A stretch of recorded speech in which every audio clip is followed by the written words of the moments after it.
Good evening, everyone. Just want to give a few more minutes to persons who still want to join in. So we would start shortly. Just bear with us, please. Thank you.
Good evening again. My name is Omega Miller. We're about to get started with our meeting for tonight.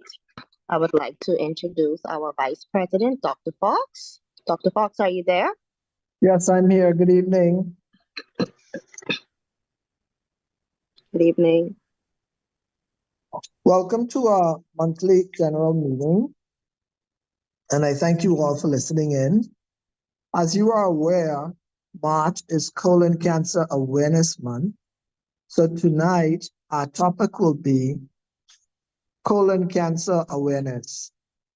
And our guest speaker will be none other than Dr. Gemma A. Rolle, who is a consultant in internal medicine and gastroenterology. So can somebody lead us in a prayer tonight, please? Anybody? Let us pray. Our Father and our God, we give you thanks and praise for allowing us to come into this forum this evening. We pray, Father God, that the words that are spoken will enhance us and help us, oh God, to lead healthy and productive lives. We pray, Father God, that you bless the platform, you bless the speakers and everyone and the listeners. In Jesus' name we pray. Amen. Amen. Omega, any announcements, birthdays, anniversaries? We'll open up the floor to persons that are in the meeting. If you have any announcements, birthdays, milestones, anniversaries that you want to share with us so we can celebrate with you, this will be the time to, let us know.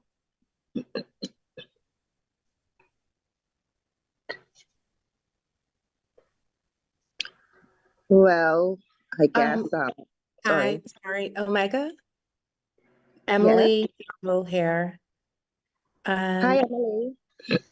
How are you? I'm good. How you doing this evening? Good. Am I able to speak of Get Your Rare Gear during this time? Sure, go right ahead.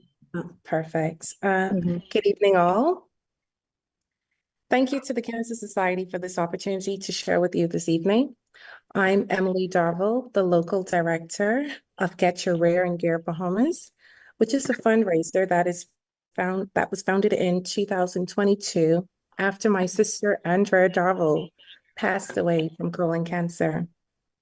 March is an important month for my family and I as it is Colon Cancer Awareness Month.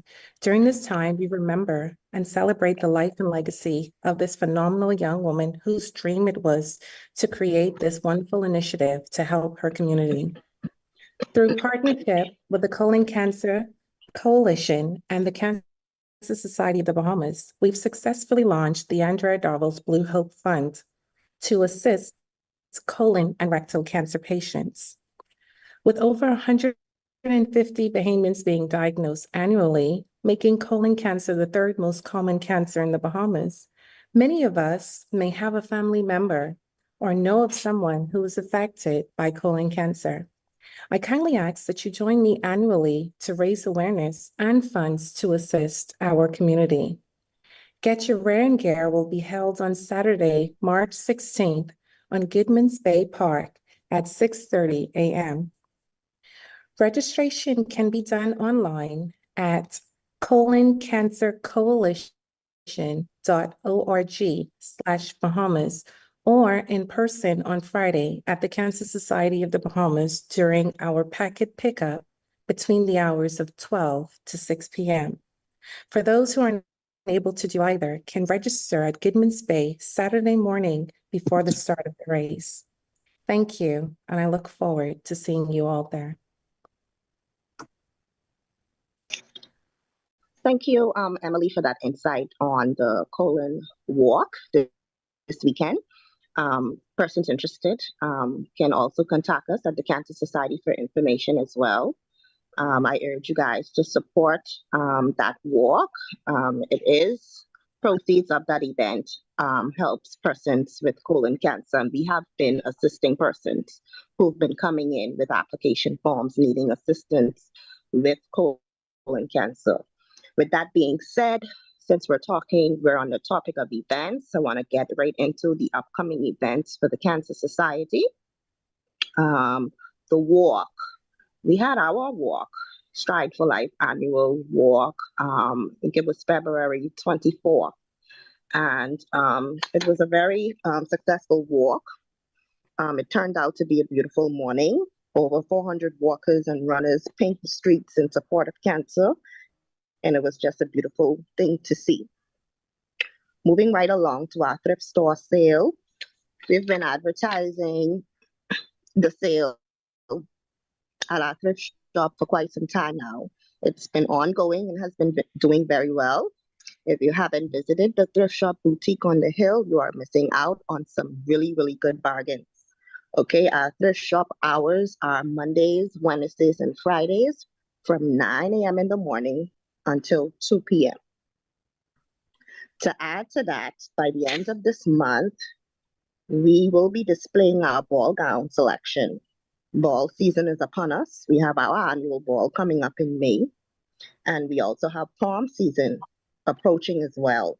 So if you're looking for affordable quality gowns, come and check us out. Okay. Our annual Island PAP and PSA campaign, we've started it. We started in February. We started in January in the month of Eleuthero. For March, we were supposed to be in the beautiful island of Andros, but we've postponed that for April 13th. So if you know anybody in Andros, your Androsian brothers and sisters, spread the word. The Cancer Society is doing screenings free of charge. Okay, so this will be the time to get screened, females for pap smears, men for PSA testing, and we also do breast examination. So this will be the time to get screened. Persons in Andros, spread the word. It's free of charge. Last but not least, in our upcoming events, our AGM, our annual general meeting. It was scheduled for the end of this month, but we've pushed it back to April 6th. We urge the public to attend. We're going to have, light refreshments, but the meeting itself, it's just all of our branches coming together to discuss what we have done throughout the year in support of our mission of assisting cancer patients throughout the Bahama Islands. And it's a very informative meeting. It lets you know what we're doing and what are our plans, what we're about to do. We have an expansion project that we're working on, and so details about that will be discussed. So April 6th, we start at 9. I think it's 9 to 12. So just a few hours. If you can come out if you're available, if you can come out and see what the Cancer Society is all about. Okay, Dr. Fox, on to you. Thank you. Good evening again. I'm Dr. Nicholas Fox, Vice President of the Cancer Society and colon cancer survivor. And as you are aware, like I said earlier, this is March, Colon Cancer Awareness Month. Colon cancer is a cancer that is almost completely preventable and 100% curable if the screening is done in a timely manner. However, in our country, it's the third leading cancer, and it's just sad because it could be prevented. But let me introduce our speaker, Dr. Gemma Rolle. Dr. Gemma Rolle is an American board certified doctor in gastroenterology and internal medicine. Dr. Rolle is a consultant at the Princess Margaret Hospital and Doctors Hospital. In 1996, she graduated from St. Andrews High School and attended Clark University in Worcester, Massachusetts, graduating cum laude in 2000. Upon completion, she was accepted into Howard University College of Medicine, where she excelled and graduated in 2005. She subsequently successfully completed a residency in internal medicine and a fellowship in gastroenterology at SUNY Downstate Medical Center in New York, becoming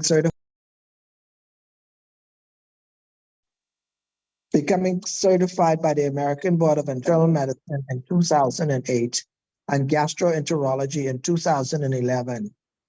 Dr. Rolle has expertise in a wide range of digestive diseases, endoscopic procedures, and colorectal cancer screening, with special interest in liver diseases, complications of cirrhosis, and chronic viral hepatitis.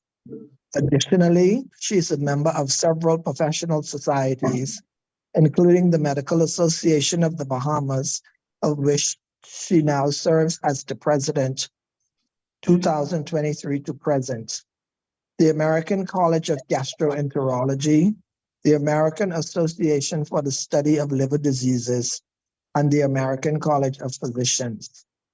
Dr. Rolle has served as a member of the Bahamas Medical Council in 2017, 2018, and as a member of the Nursing Council of the Bahamas from 2013 to 2017. She's a proud mother of 3, Ethan, Danae, and Dahlia.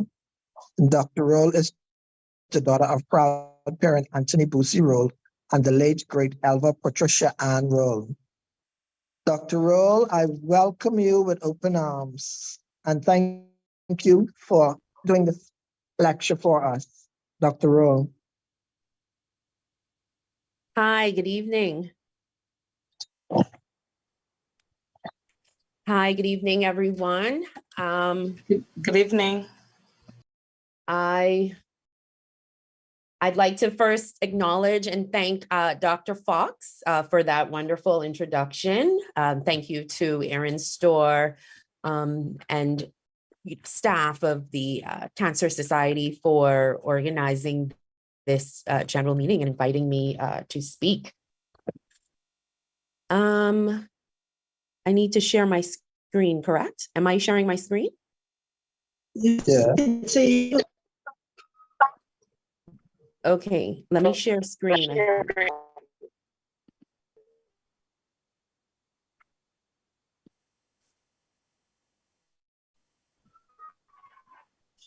Okay, we're seeing my screen, right? Yes, Yes. I can see it. Okay, perfect. Okay. So let me move this.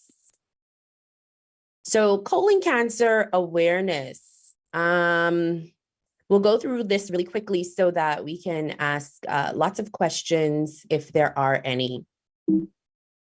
All right, so what is colon cancer? So colon cancer is basically an abnormal or an uncontrolled growth of cells in the lining of the colon. As these cells continue to divide, they form a mass basically in the large intestine. But what is the large intestine or colon? If you look in the picture here, on the right-hand side is the anatomy of the abdomen. And if we start from the bottom of this picture, this part is the rectum that I'm circling here. I hope that you guys can see my arrow. And then as we ascend up the abdomen, this is the left side of the colon, also known as the sigmoid or descending colon. And then the colon traverses or transverses the abdomen. This is called the transverse colon. And then we go down to the ascending colon. And the last part of, or the first part of the colon really is the cecum. And that's where the appendix hangs off. So the purpose of the large intestine really is just to reabsorb water and whatever nutrients and minerals are left over from partially digested food, as most of the digestion occurs earlier on in the digestive tract. So basically, colon cancer is any cancer that forms along this large intestine, and also the rectum is considered, well, it's really colorectal cancer. So let's just talk about the stages of colon cancer. I want to start from stage 4. So stage 4 of any type of cancer is where the tumor actually spreads to a distant organ. Distant organ, for the most part, for colon cancer, typically the first place it goes to is the liver. So if a patient is diagnosed with colon cancer and they do staging imaging, they may find spots on the liver, and we would consider this stage 4. Stage 3 is pretty much where the tumor spreads to nearby lymph nodes in the area of the colon. Stage 2 is where the tumor that's growing from the inside breaks through the wall of the colon, may even break to the outside of the colon, just in the tissues surrounding it, but hasn't really invaded into any lymph nodes as yet. And a stage 1 colon cancer is limited to the inner lining of the colon and hasn't really penetrated through the wall. So what are treatments, some possible treatments for colon cancer? I list about 6 here. And of course, there are varying techniques and options for all of these treatment modalities. The one that we're most familiar with, I'm sure, is surgery. You just want to cut it out. Wherever the tumor is, you want to cut it. When surgery occurs, the surgeon will take all of the lymph nodes surrounding the tumor. And if a patient has stage 4 cancer, meaning that there's spots on the liver, they may even target those as well for removal, with hopes to cure a patient of colon cancer. Ablation therapy is pretty much where you use electromagnetic energy to generate heat directly into where a tumor is growing, and ablate it, essentially, burn it. Radiation therapy, chemotherapy, we're mostly familiar with chemo, where you receive drugs through an IV, or sometimes it can be in tablet form. And when we think about targeted or immunotherapy, these are the newer kids on the block, where certain proteins in targeted therapy are targeted, that will modify cell growth or decrease cell growth. And then we have immunotherapy that targets the immune system. And of course, the bottom 3 can come with its own set of challenges or complications.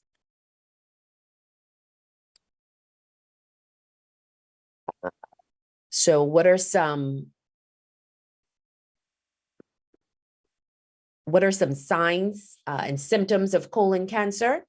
Trouble going to the bathroom. Now, this trouble can be constipation. Constipation can be defined by a struggle to have a bowel movement, either in the decreased frequency or increased difficulty in passing stool. But trouble going to the bathroom as well, a presentation of colon or rectal cancer can even be diarrhea, where there is an increased frequency of stools that cannot actually form. It's somewhat paradoxical. You can have blood in the stool. You can see red stool. You can see blood drip into the bowl. You can have blood on the tissue paper when you wipe. This can be maroon colored stool, dark colored, dark red colored stool, depending on the location of where the tumor is in the bowel, may determine the brightness of the red blood. One may have abdominal pain or discomfort. One may note a loss of appetite and or weight loss.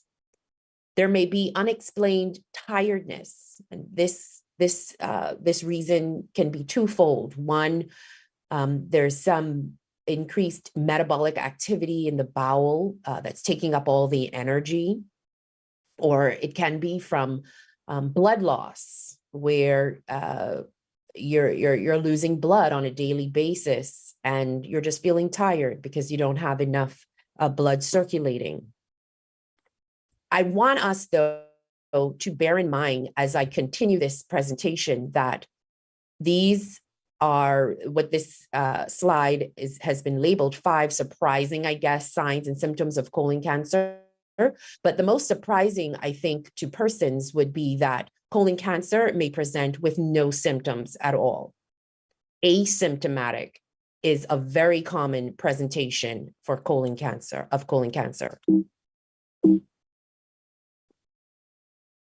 So who's at risk for colon cancer? Being older, somewhat obvious. I think we all know that the older you get, the natural selection of evolution would be that, we don't live forever. So the older we are, the more genes can be mutated or DNA can be mutated and cancers can form. So the older you are, the more your risk.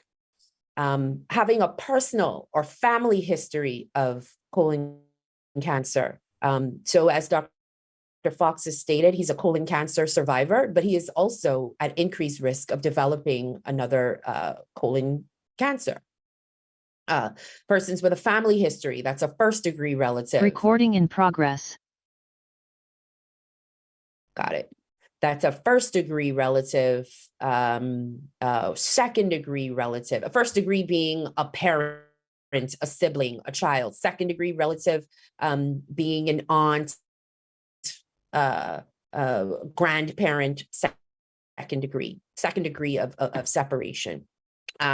Race, African American, Black persons, we are at a higher risk of developing colon cancer, and I'll speak more to that in a minute. There are certain conditions of the bowel, like inflammatory bowel disease, like ulcerative colitis or Crohn's disease, if anyone has ever heard of these conditions, but it's basically where there's just a chronic inflammation in the bowel, just caused by our immune system that is unchecked and attacks the bowel. So persons with these conditions are at increased risk. Having a sedentary lifestyle, not being very active, does not yield for a healthy colon. Our diet, a diet that is high in red meats, processed meats and foods, high fat content, a low fiber diet. These are risks in terms of diet. Being overweight or obese, fat on the body yields for inflammation. Our bodies do not like fat. It causes, it's like a foreign body, let's say. So being overweight or obese is a risk factor. And the most obvious would be alcohol and smoking. So lifestyle. So this is a busy screen, but it just pretty much highlights some of the modes of campaigning for Colon Cancer Awareness Month. 45 is the magic number. 45 is the new 50. 45 years old is when we should be screened for colon cancer. I remember being a fellow in Brooklyn, New York, one of the only Black persons in fellowship. And, you know, that was during a time that 50 was the magic number, but it was kind of like a whisper that African Americans should come earlier. So before the general guidelines changed for everyone from 50 to 45, African Americans were recommended to start screening at 45 years old because the societies realized that people that look like me get colon cancer kind of earlier and more aggressive for whatever reason. In America, it's the second leading cause of cancer death. And worldwide and in the US, it is the third leading cause of cancer in the US. And here we're ranking number 3, as Dr. Fox has stated. Colon cancer is the third most common and the third leading cause of cancer death here in the Bahamas. Just back to this slide, and it kind of states everything that I'm pretty much going to highlight in this presentation.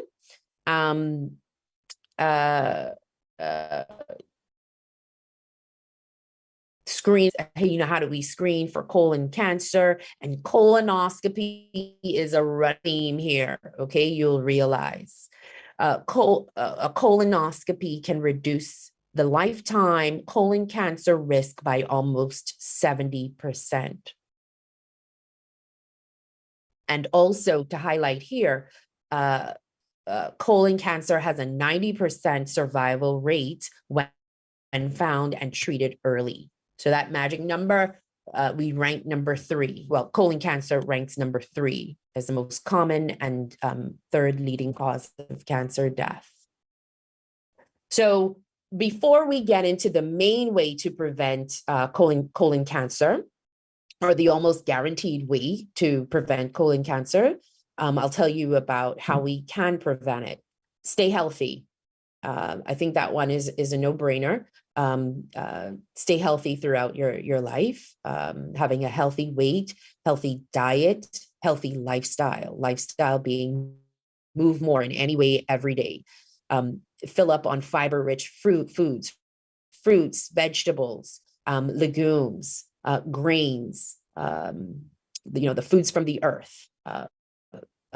Make sure that you have at least 30, 40 grams of fiber a day. And, you know, these are ways that you can pretty much prevent the development of colon polyps, colon cancer.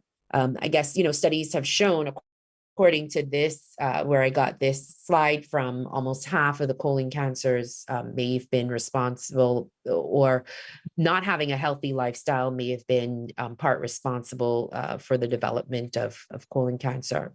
What's the number one way to prevent colon cancer? Is to have a colonoscopy. So what I said was that the number one way to prevent it is to have a colonoscopy. Now, how do we screen for it? There are several modalities. There's colonoscopy, there's stool test, there's stool DNA test, there's flexible sigmoidoscopy, and then there's CT colonography or virtual colonoscopy. These other forms are screening tools. They're not preventative. This is why colonoscopy is the gold standard for screening for colon cancer, because you can prevent colon cancer. The gold standard. So this is the only test for those with risk factors, such as a personal history of polyps or cancer, or a family history of cancer. Why? Because it's the only screening test. well, not really why, but it is the only screening test that detects and prevents cancer. Okay, when a colonoscopy is done, we're actually not only looking for cancer, God forbid, we're looking for polyps. Polyps are these growths in the colon that, if they remain inside, can grow into a cancer. Before I just, elaborate on colonoscopy, I'll just speak to the other screening tests. So there's the fecal immunochemical test, also known as FIT. So your primary physicians may every year suggest that as part of your screening, you get a FIT test.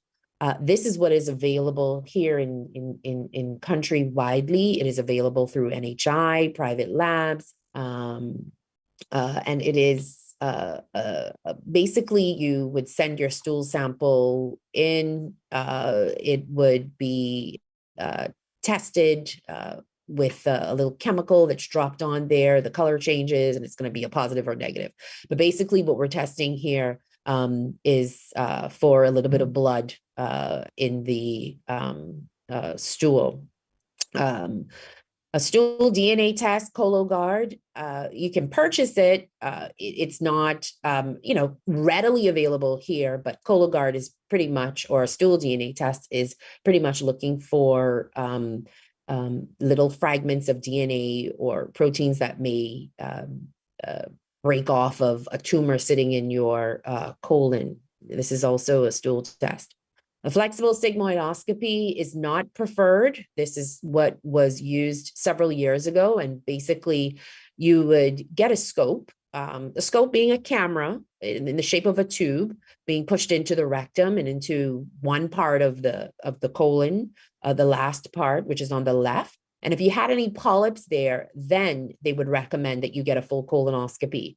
So it's fallen out of favor because a lot of people are dying from right-sided lesions, right? Because you can have polyps or tumors on the right side of your colon and be completely normal on the left. A virtual colonoscopy or CT colonography is pretty much a 3D image where you go through a scanner and they make 3D images, like not a hologram, but images of the inside of your bowel, looking for any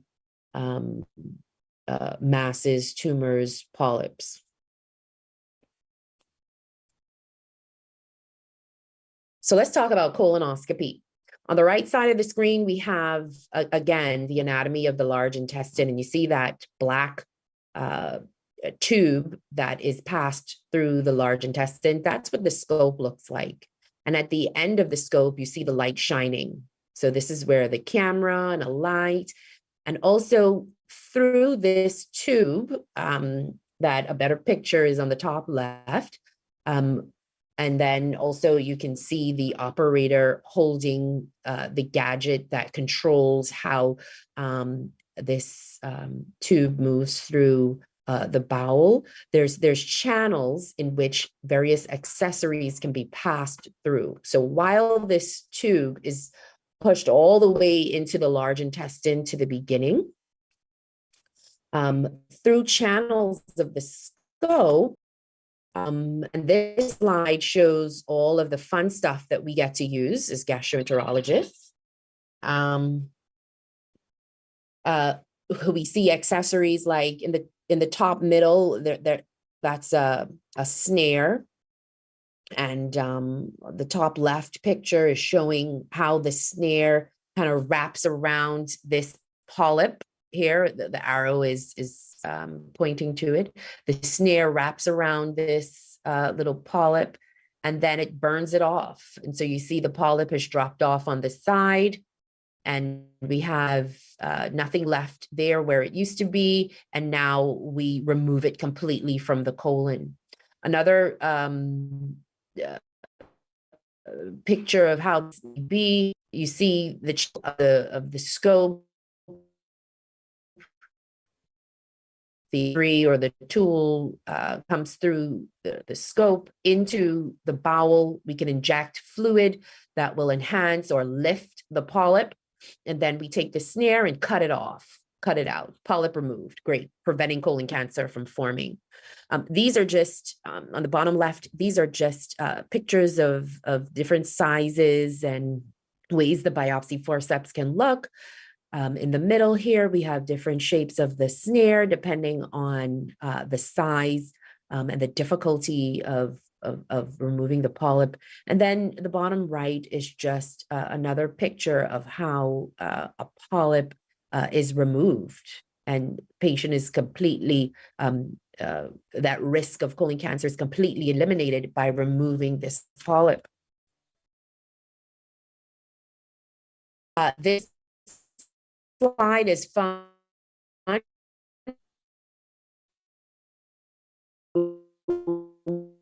We have different pictures. I use this.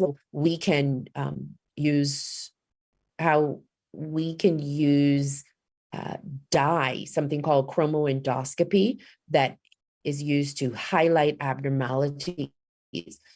So if you look in picture A here, you can see that there's some irregularity to the lining of the colon, but you really make out the demarcation or the point in which it becomes abnormal. So on the image B, this shows how we just change how the light looks. And so you see these little crypts and crevices that shows the abnormal pattern of the polyp. Here, this has been, in picture C, this polyp has been sprayed with some indigo carmine. And we can see all of these crypts and crevices as well, and target the removal of the polyp. And then also, I'm hoping that what you understand is that this all can be achieved with colonoscopy and not really with the other screening modalities.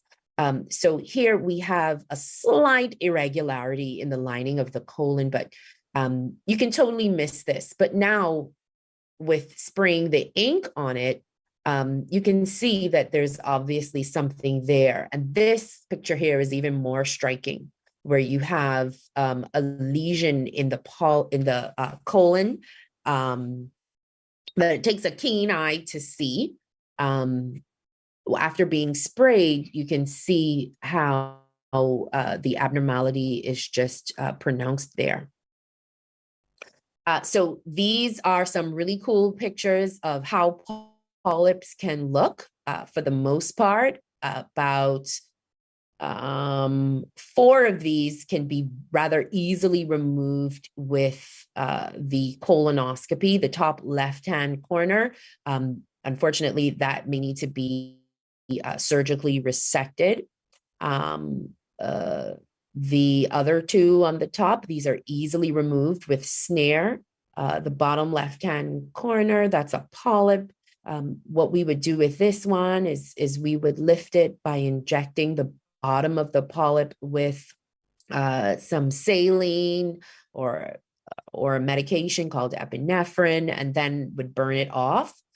This polyp in the middle, which is probably more so how a colon cancer may look, definitely would be referred for surgery. And then the bottom right-hand corner is an easy peasy polyp that can be snipped off during colonoscopy. Oh, before I start this, so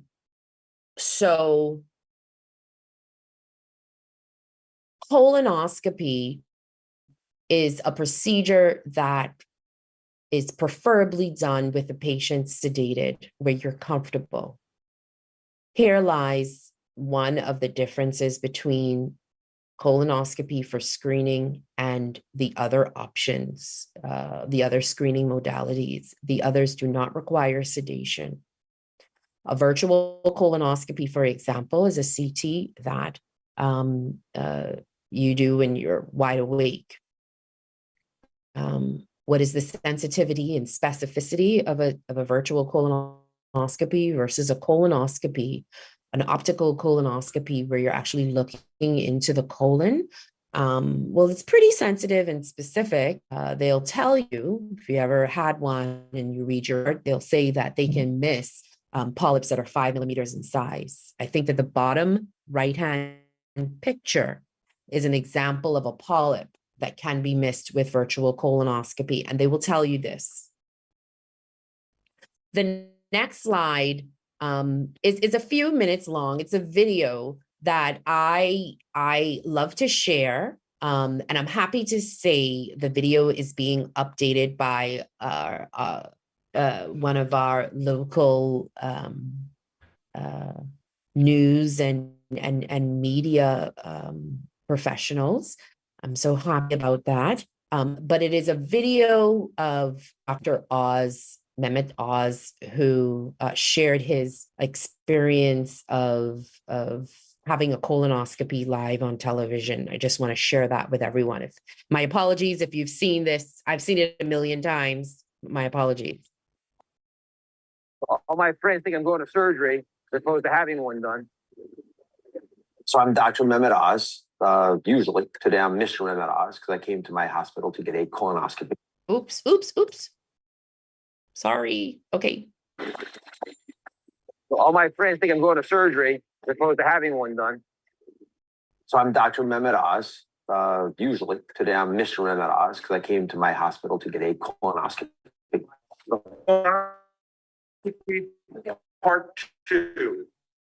Did I change or anything? I am. I'm kidding. Cancerous polyp. Because of that, and because I had eaten some lentils the day before the colonoscopy, which made seeing the colon a little more difficult, we decided to get a follow-up. My name is Teresa. Hi, Teresa. Sorry. Hope there's no quiz Teresa later on. Yeah. Amalia, Teresa, and Lydia. Where did Lydia go? It was supposed to be done 3 months after the first one, because we could not see parts of the colon, especially the very beginning part of the colon, which is the hardest part to get to. So you get changed, and they take your blood pressure and basic vital signs to make sure that you're safe enough to go into the room. You're walked into a bed, which is inside of this place that's fairly complicated looking because they've got the be set up already there. They have monitors every which way, and they put an intravenous line in your arm. They give you a sedative, which pretty much takes the edge off the rest of your day. So then they put this big black tube, which just looks like a python, which is a heck of a lot longer than it seems like it needs to be, into your bottom. And they pass it rapidly up to the cecum. So they go all the way up. It's they go up, from the start behind, go up this way, around, down to across, and over here. And right here is the cecum. It's the very first part of the large intestine. All right, I think that is, in fact, the polyp. Turns out I still have polyp. Do we have, please, can you, it's so subtle. Yes, I am. I have to do my stuff. Just going in there. We found it. Dr. LeCoux took it out. We'll find out what kind it is the next day. But it means that my colon is predisposed to making polyps, which has complicated my life a little bit. I'll have to have more frequent colonoscopies. It's about as subtle a polyp as you can find. Seriously. So I think, if we waited a year, it would have been a little bigger, but it wouldn't have been a problem. I didn't mind the size. I minded the pathology. It's a wonderful example of how you could have no risk factors. Because I don't have any family history. I don't smoke. I don't have a bad diet. I'm not overweight. I don't have any colon cancer. Yet I still seem to be making these polyps, which we know over time, in enough cases that it makes us worried, will evolve into cancer. I've been screened. Now I've had a formal, appropriate screening, and I don't have any precancerous elements left in me. I'm just going to have to repeat it probably in about 3 years. Listen here, if you're 50 and healthy, you got everything going for you in life, and you are foolish enough to not get a colonoscopy, then you could be dealing with colon resection, chemotherapy, and death 5 to 10 years later. So, and I just don't think it's a good trade-off. There are some things that are knowable in life. There's some things that are not. Things are knowable, know the answers. Your colon is a knowable phenomenon. And unlike other tests where you might get bad news and then not have the ability to deal with it, with a colonoscopy usually is not only diagnostic, it's therapeutic. You're cured.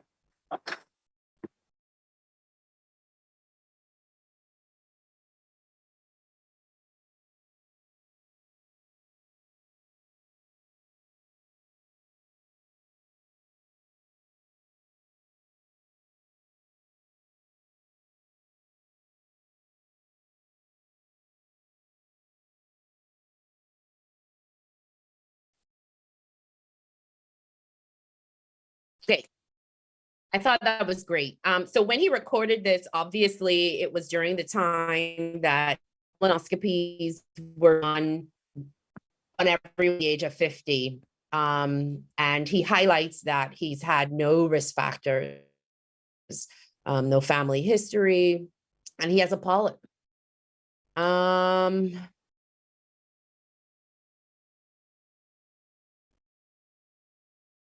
So this slide, I thought was important to just throw in here, that it serves several purposes. How often should you be screened? If you have a normal colonoscopy, you repeat in 10 years. I think this speaks to how good the value that you're getting for a colonoscopy, to have to do one every 10 years if it's normal. Now, if you have some risk factors, or if you have any polyps, you'd have to repeat for surveillance 5 years, 3 years, could even be a year, depending on your risks and your findings, and according to the algorithm. The annual FIT test or stool test that your primary care physician would send you for is done every year. If it's positive, you need to have a colonoscopy. Second-tier test would be the CT colonography. It's done every 5 years if it's normal. The FIT fecal DNA test, which is a combination of both the little DNA for cancer plus the blood. This is done every 3 years, so it's a little better than the FIT test. Flexig, as I said, we don't tend to do that. I don't even want to mention that.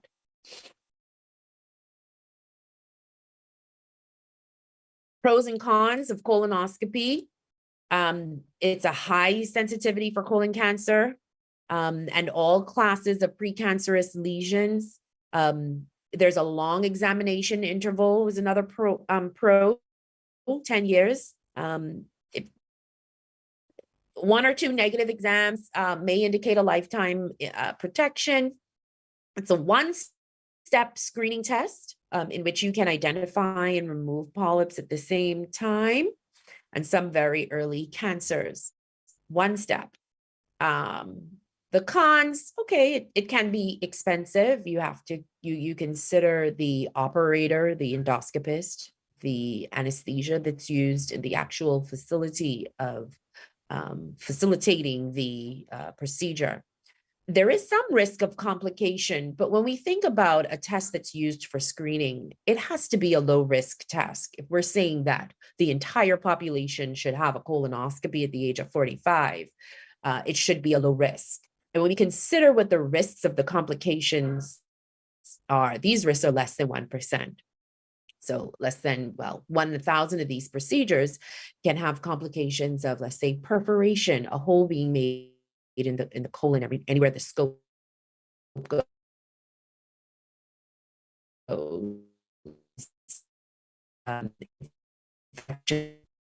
These risks. Another con may be that there is a bowel preparation.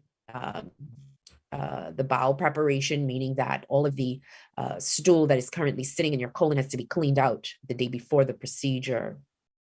It may seem like a daunting task, but hey, if you have to do it only once every 10 years, I think it's worth it. A con could be the fact that there's sedation. There's persons that may have some fear about sedation. Like Dr. Oz said, it's kind of, it puts you in a twilight just to take the edge off, really. It's called conscious sedation. It's not a deep sedation like an invasive surgery that requires full and deep sedation. Another con may be that the quality of the screening is operator dependent, the expertise or the skill level of the endoscopist. The FIT test, this is non-invasive, it's inexpensive, it's simple to use. It has about an 80% sensitivity for cancer. I think the data shows a wide range from 70 to 100, 70 to 100%, depending on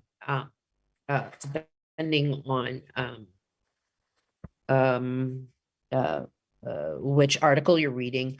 That's for cancer. And then it has an even lower sensitivity for large adenomas. But 96% specific. A con is that it has to be repeated annually. There's no sensitivity for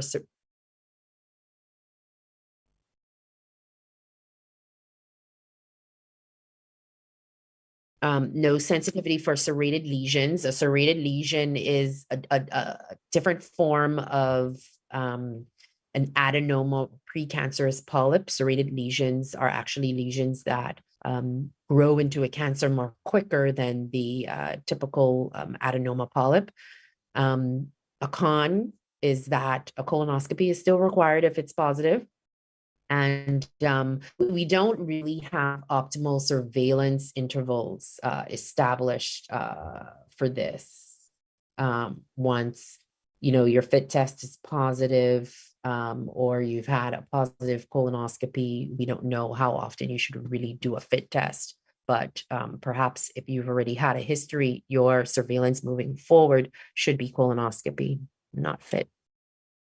So this is just a depiction of the sequence of events that happens with colon polyps. You start off with this hyperproliferation that's completely benign. Always off these not small, large that's benign. These are precancerous as well. The small and large as polyps. As it increases inside, you see the development of adenocarcinoma, that is malignancy, and then how it becomes. It just pretty much speaks to, so you have your first colonoscopy, it's normal, you repeat it in 10 years. What happens if you find a few polyps, a couple sessile serrated polyps, you would repeat in 5 years. If it's 3 or more adenomas, this says 3 to 5 years. I would err on the side of doing it in 3 years. Certainly, if you have 5 or more adenomas, if you have an adenoma that's greater than 1 centimeter in size, you repeat in 3 years, and then you repeat in 1 year if you have about over 10 adenomas or so. So this is a fun slide. I like to end all of my presentations. There's a few things that I'm thinking about now that I probably could have covered as well, and perhaps you'll ask me the questions. But I always like to put a face to disease. And so these are some well-known or probably not so well-known celebrities or famous people who've had colon cancer. Dr. Fox, I forgot to get your permission to use your picture. But some of these have survived. Well, one has survived, and all the others have succumbed to their illness. Bottom left, we see Chadwick Boseman. He is the Black Panther. I believe that even while filming that movie, he was battling a stage 4 colon cancer for some years. Sharon Osbourne had her stint of colon cancer, and she speaks about it all the time. Eartha Kitt passed from colon cancer. We have the great Audrey Hepburn, My Fair Lady. She passed from colon cancer. And then the awesome Ruth Bader Ginsburg. She actually had colon and pancreatic cancer. I think she had beat pancreatic cancer for the first time, but I think it was colon that took her out. So these are some celebs that are notable for having colon cancer. And with that ends my presentation. Thank you, Dr. Gemma A, for informative, well done presentation. I was totally enlightened on some new things. And as you are aware, we cannot put enough emphasis on screening. And Now I'd like to open the floor to any questions. Does anybody have any questions for Dr. Rolle?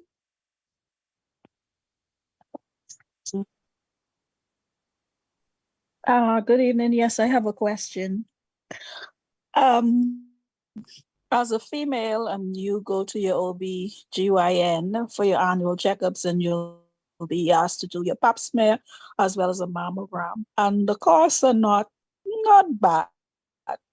But outside of that, how then do you tell somebody that they should go have a colonoscopy, even at 45? And as you said, and I know because I've had to, the cost is extremely expensive. How does that translate for the average person? Because it is kind of high to go do that colonoscopy. Yes, you are so right. A colonoscopy can be exceedingly expensive. So first of all, colonoscopy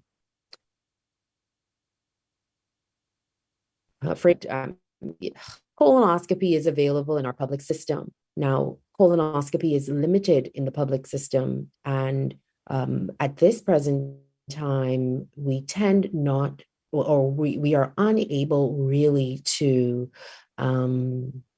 provide a national screening program with colonoscopy in the public system because of its limitations in staff and equipment,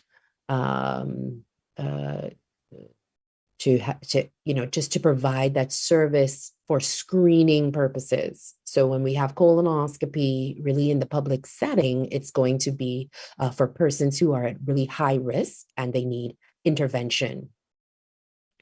They're bleeding, pain, they already have a diagnosis, an abnormality on CT, okay? Now, in the private sector, yes, a colonoscopy can cost upwards of $1,500 plus because there, as I said earlier, there are different persons or, the facility that's involved that there's cost to run the operations. Now, during the month of March, you would or hopefully know or realize that there are several places that offer specials or promotions, discounts for colonoscopy where, the cost is slashed in half. Even the other modalities to screen for colon cancer, the cost is diminished. If a person is unable to afford a colonoscopy, the alternatives of a FIT test or a virtual colonoscopy should be sought after. And then if there is an abnormality found, then, we're faced with having to try to somehow get that colonoscopy.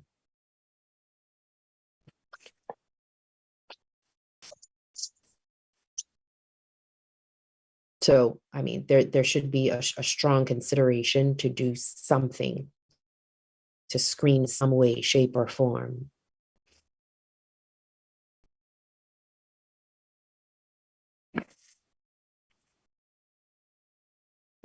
Thank you. Are there any other questions? Yes, can I ask one? Can you hear Sure, me? go ahead. Okay, thank you. Every time you hear about cancer, people, and you mentioned it as well this evening, doctor, that there's a potential that it is spread to lymph nodes. I want to know a little bit more about these lymph nodes. What are their purpose? Are they connecting to all organs? Where are they in our bodies? And what is their purpose? Why are they always connected with when we have someone say they had cancer, and they'll say, oh, and it's spread to the lymph nodes. So what is the purpose of these lymph nodes? So the lymph nodes have its own system, like blood vessels. It's called the vascular system, where, obviously all of our bodies lined with blood vessels. When you get cut anywhere, you bleed. And so the vascular system supplies blood throughout the body. The lymph nodes, or the lymphatic system, are these little circle, like bean-shaped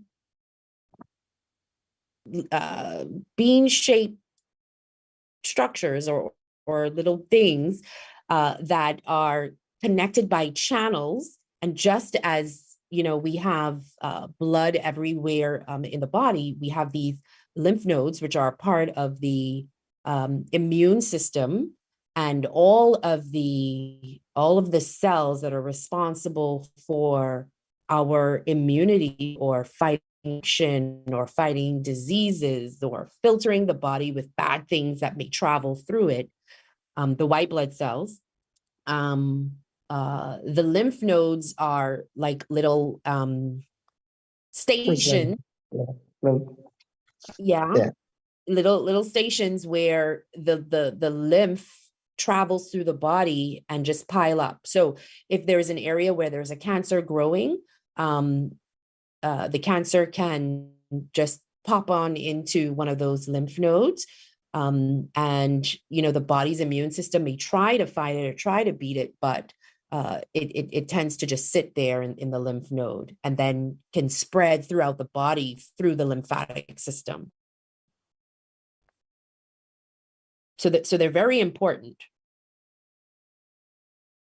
The lymphatics, the lymph nodes. So they're all through our bodies. They're not just at the joints, or No, they're all over the place. correct. I see. Okay, thank you. Any other questions?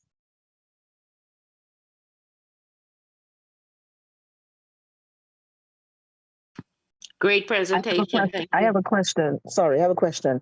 Good evening. What is the growth speed of colon cancer? I mean, it goes from the little what you call it, polyps, and then before it gets to stage 4, like what is the growth rate of colon cancer? So to go from having no polyp to cancer, we feel that the timeline may be about 10 years. The thing is, when you have a colonoscopy and you're found to have a polyp, there aren't really good studies to say or to show that, okay, we're going to leave polyp in and just see how quickly it grows. But let's say there's a patient who has a colonoscopy, they're unable to remove the polyp, and they're unable to come back until like a year or 2 later. It could take 3 months. It can take 6 months for a polyp to transform into a malignancy. But to go from having no polyps and no risk, I shouldn't say that, but having no a colon cancer, it could be 10 years. Thank you. I have another question. Polyp. Oh, sorry. Maybe internet, maybe. I have another question. How effective is having a colon cleanse? How effective is colon cleanses in reference to against colon cancer? I mean, we hear a lot about colon cleanses. How effective are they? I don't think that the purpose of a colon cleanser is to prevent colon cancer per se. Polyps? No. No. Okay. Thank you. Now, don't forget that the colon is a self-cleansing organ.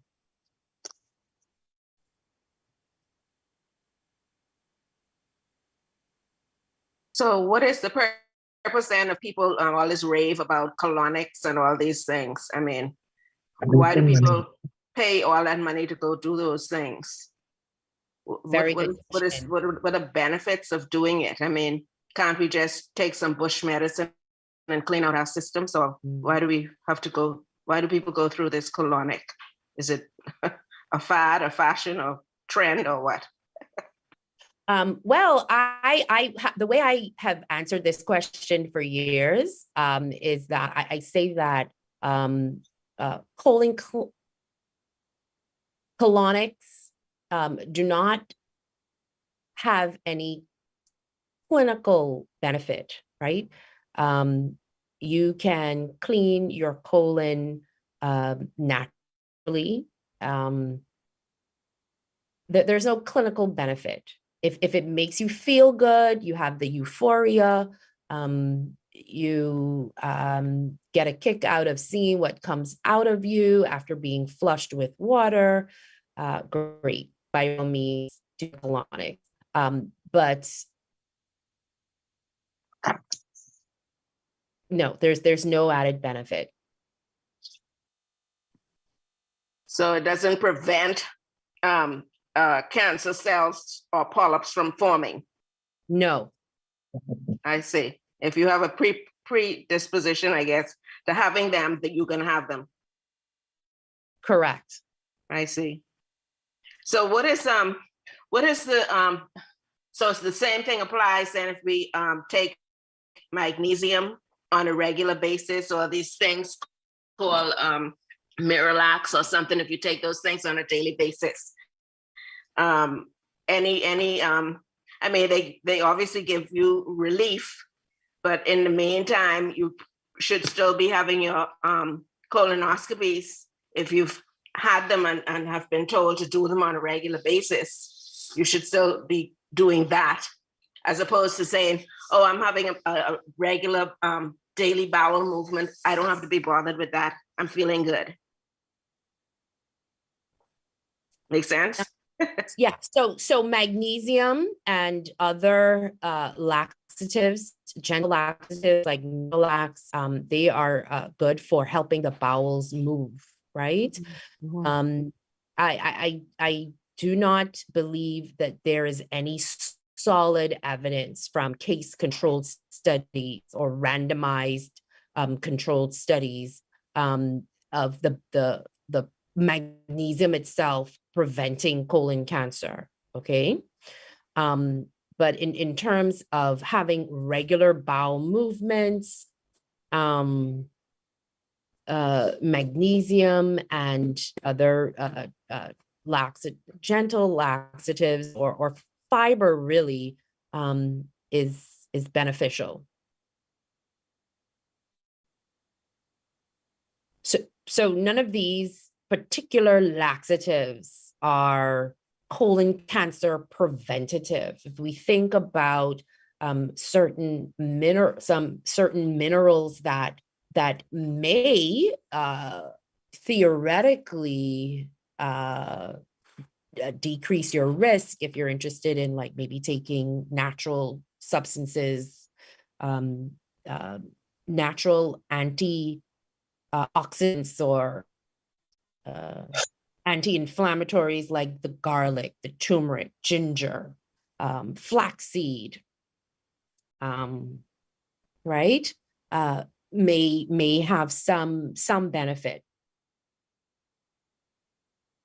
How about low-dose aspirin?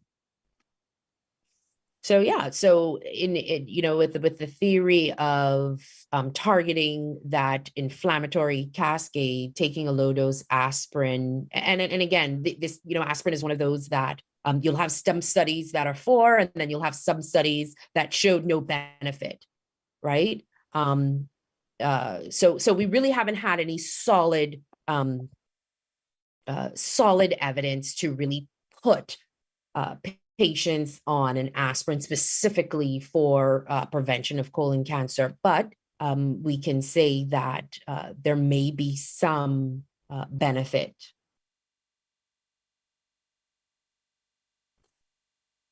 Thank you. Are there any other questions? Good night. Good night. Evidently, I just wanted to ask Dr. Rolle a question. As you described the process of your colonoscopy, and you spoke to your camera and you spoke about, you indicated that you have this camera is in there, so you're actually seeing everything. In your pros and your cons, you spoke to perforation. So it means that if that occurs while you're conducting your colonoscopy, you'd see that, right? Yeah. You can, there may be instances where you don't actually see the perforation. Because I'm saying it hesitantly because I'd want to believe that if perforation occurs, you then, as surgeon, have to be surgeon if you're doing this process, would do something. You do something to correct or fix that. So where I sit is a difficult position. Anyway, I just want to know, I looked at it because I see it going through. I've had colonoscopy. I saw it all. I saw all the films and the photos and everything like that.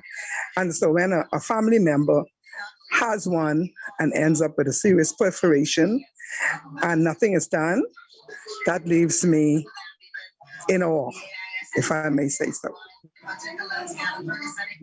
Because it turned out to be a very serious situation. The colon was perforated and not addressed. Okay? So I just want you as a doctor to try to explain that, but maybe you can't, right? Because you say I can.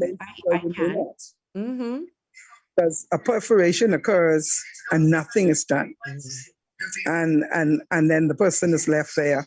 So I mean, you even spoke to all your fecal and all the rest of those other things, because anything else that comes in after that then is going through your system if a perforation occurs, right?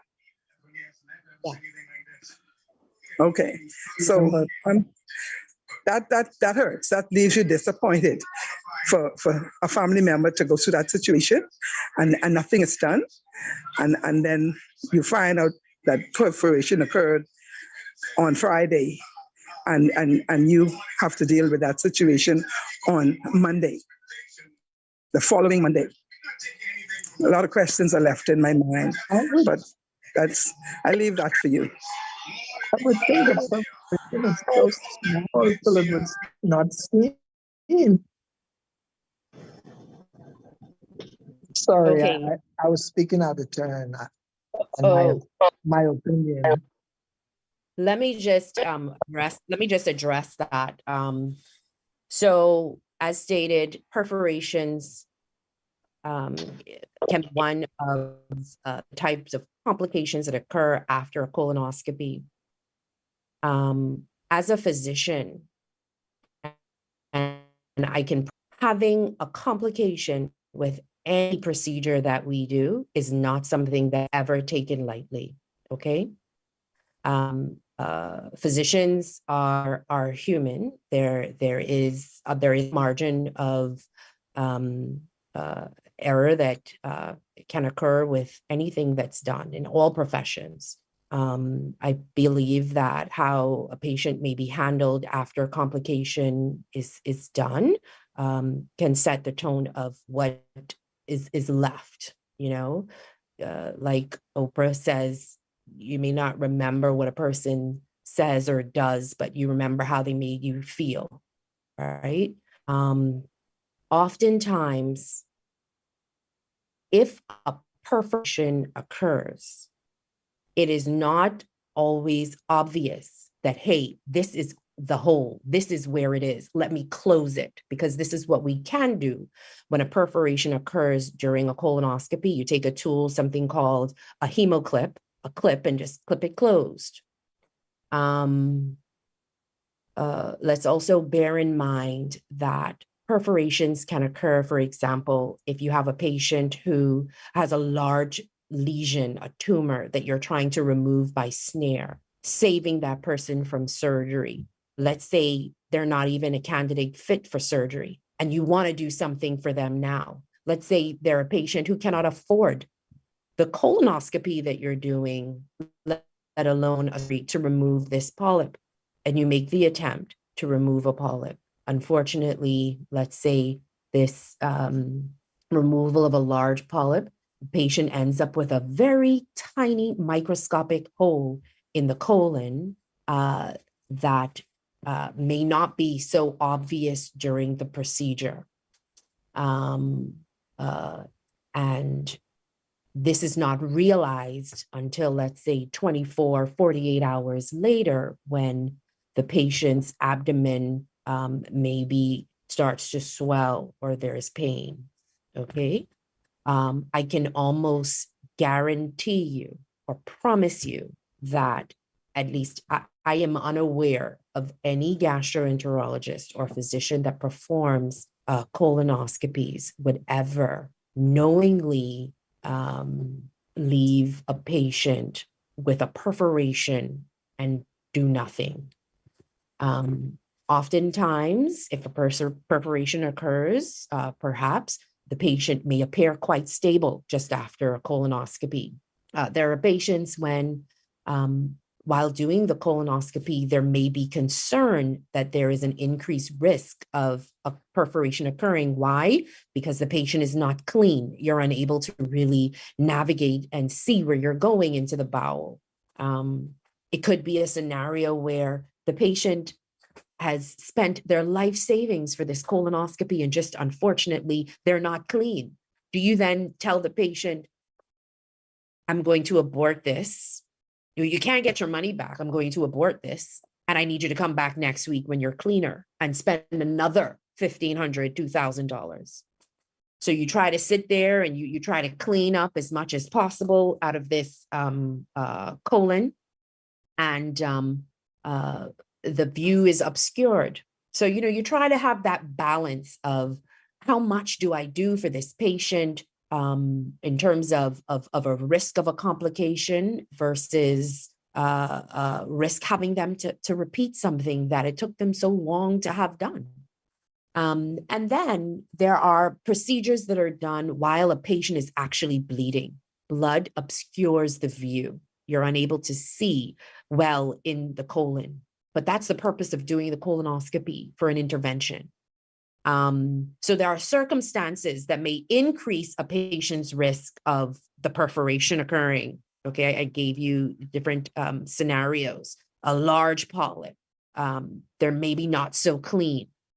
There may be bleeding that may obscure the view. Okay. When a gastroenterologist or a proceduralist, we're not necessarily considered surgeons, though there are surgeons that perform colonoscopy. Where I was training in New York, we've had gastroenterologists, they tip the scope into the and there's a little bit of stool there, they pull out. They're still getting paid for the full procedure, but they pull out, okay, and tell the patient to come back next week and get another pay. But here, a patient comes to me for a colonoscopy where it takes me maybe 10 minutes to perform a colonoscopy, 20 minutes. I'm going to sit there for 45 minutes trying to clean out the patient.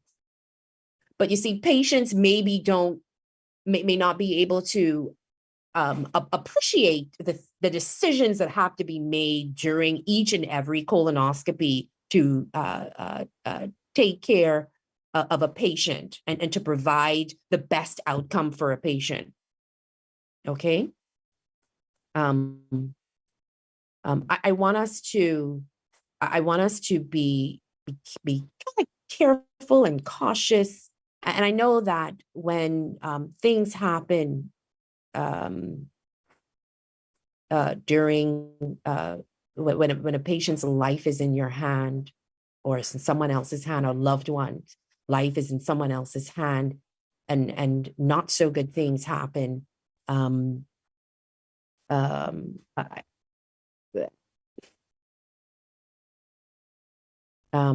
can't really think of the scenario, the last speaker or the last person that asked. I can't think of the scenario to which a physician would actually leave you with that feeling, and I apologize for that. I mean, I just feel bad about that. But know that when we wake up every morning and we set out to help a patient, it is not to harm. Our Hippocratic oath, or our first the first thing that we need to do is, first do no harm. We only want to do good by people. And like I said, perforations occur. The complications of colonoscopy, one in 1,000, very low risk of complication. Because again, if medical societies are recommending a colonoscopy on everyone, it has to be, or it should be, of a low risk.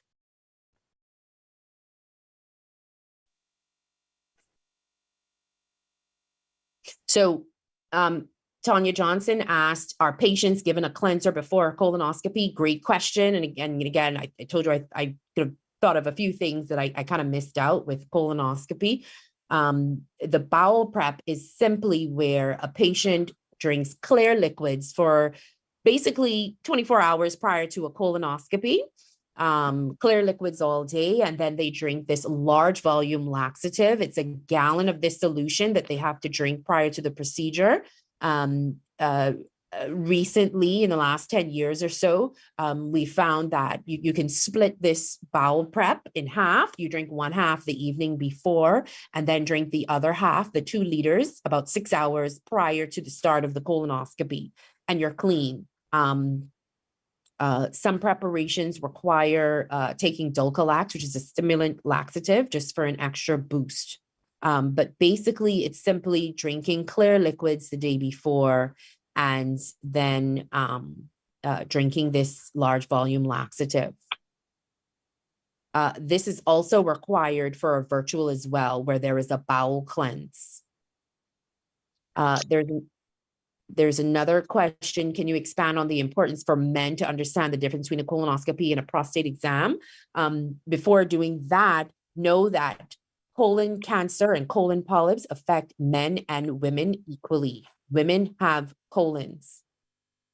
And there's a reason I'm saying that, because a lot of women come and say that they thought that colon cancer is a man's disease, probably because of the rectal exam that men would have for the prostate. Women do not have a prostate. So a prostate exam is actually where the finger is inserted into the rectum for a short distance, and you can feel the prostate in the rectum. And what we're feeling for is we're feeling for anything that's really hard, maybe not smooth, or large in the rectum. With a colonoscopy, we're just looking on the inner lining of the rectum. The prostate lies outside of the rectum. So your prostate isn't looked at during a colonoscopy. The prostate is felt with a rectal exam, with a finger, or with an ultrasound. Another question, colonoscopy is very expensive. How can someone go about getting one? So there's several gastroenterologists and facilities that provide colonoscopy, the hospitals. You can, you don't necessarily have to be referred by your primary physician. You can call up a gastroenterologist and say that you're 45 or you've never had one and you're ready to have one. And it's simple as that. Blessings to you. I was wondering if you can forward the important information that was possibly given through emails, please, if possible. My name is okay. All right. Okay, good.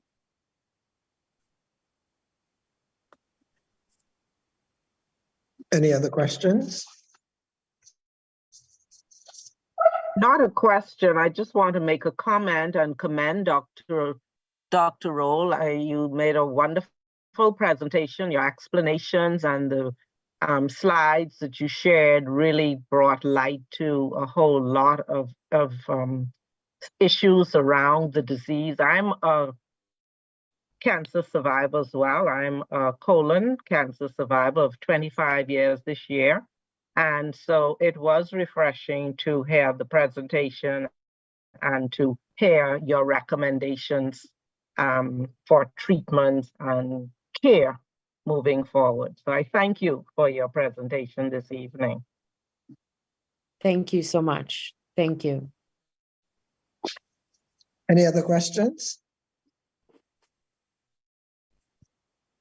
God bless you.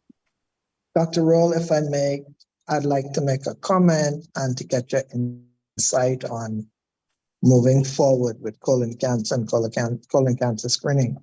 With obesity and fast food trending in the Bahamas and the cost of organic food and health foods constantly rising, it's going to be very difficult for the poor man with $10 in his hand to spend that on a salad and not a 3-piece chicken dinner with fries, a drink, and a dessert.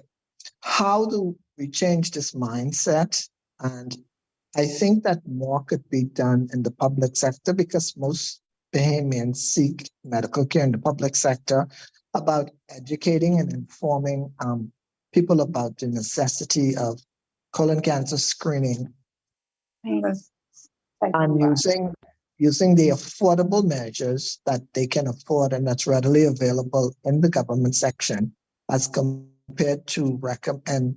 That way we can narrow down how many people need colonoscopies and only screen the ones that either test positive for fecal occult blood or strong family history and do a better job at screening the way it should be done, especially in the public sector.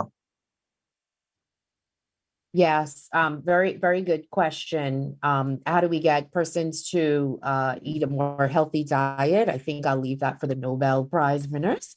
But in terms of increased screening in our population, I must commend the Ministry of Health and Wellness and the NHI administration.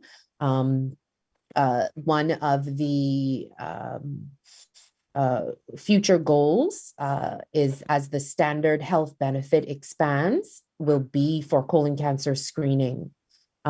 We are soon to embark on looking at a correlation between positive FIT tests and the findings on colonoscopy. As far as I understand, we had received a large donation, or we were able to secure a large number of these FIT tests that we can do studies on. The eClinical Works electronic medical record, as I'm sure you're familiar with, will provide a lot of information in terms of epidemiology and the demographics of what diseases are rampant through the country. And so able to then look at what our real numbers are and how we can increase screening in the country. Now, also, it's one of the goals of NHI to include colonoscopy somehow under their benefit. Okay, that may be some years out, but this is one way that we're going to perhaps increase screening in the indigent population and perhaps, in the population that cannot afford even good food per se. But at least, there's another challenge of getting patients to just go and see the doctor, do a blood test annually, a CBC and a SMAC25. Even though you feel fine, let's get some blood tests going, some screening. Are you anemic? Do you have liver dysfunction? Do you have kidney dysfunction? We can even start there.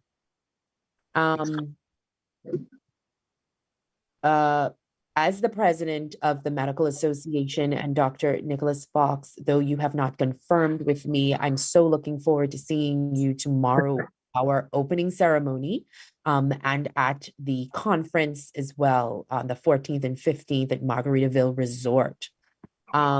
One of the missions of the Medical Association of the Bahamas is to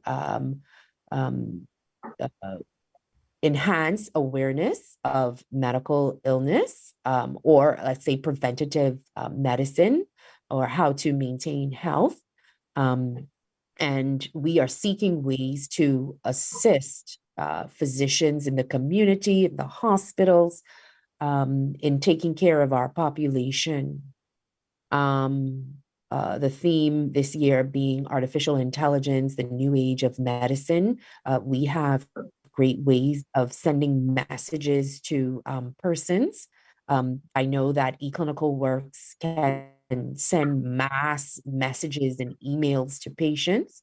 We just have to bombard persons with information. I think we all have the message now that breast cancer is in our water, right? We all know that breast cancer is killing us slowly, surely. So we just need to blast messages on all things, or all ways to prevent disease. I think And so, sorry. go ahead. I said, I think we need to start early. We need to start in the schools about screening and prevention, because a lot of the older folks already, Is it stalled? Can you hear me? No, go ahead. No, I said, I think we need to start from the younger age in the schools about the importance of eating healthy and cancer screening, because I find in the older people it's already ingrained in them what they're going to do. And a lot of people are not into having a colonoscopy for fear of the scope and the prep. So I think we need to instill at a younger age the importance of screening for cancer and preventing cancer, and bring the numbers down in this country. Yes. I agree. Any other questions, comments, interjections?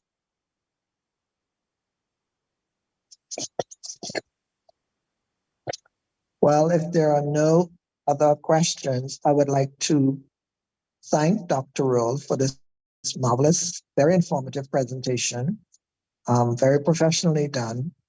And we hope to see you again in this forum. And thank you everybody for listening in. And next month, our topic will be kidney cancer awareness, and a speaker will be announced. The Cancer Society thanks you for your continued support. Yes, thank you so much, Dr. Fox, for all that you do along with the Cancer Society. Thank you. My pleasure. Thank Good you, night, everyone. Dr. Gemma Rolle. I'm sorry I wasn't vocal. I was in between, but thank you so very much. This is Erin. I truly appreciate Hi. I truly appreciate you coming and doing this wonderful presentation. Very, Yes. very educational and very thorough. Very Yes, thorough. thank you. All right. Good night. Thank you. Good night. Good night. Good night. Good night. Recording stopped.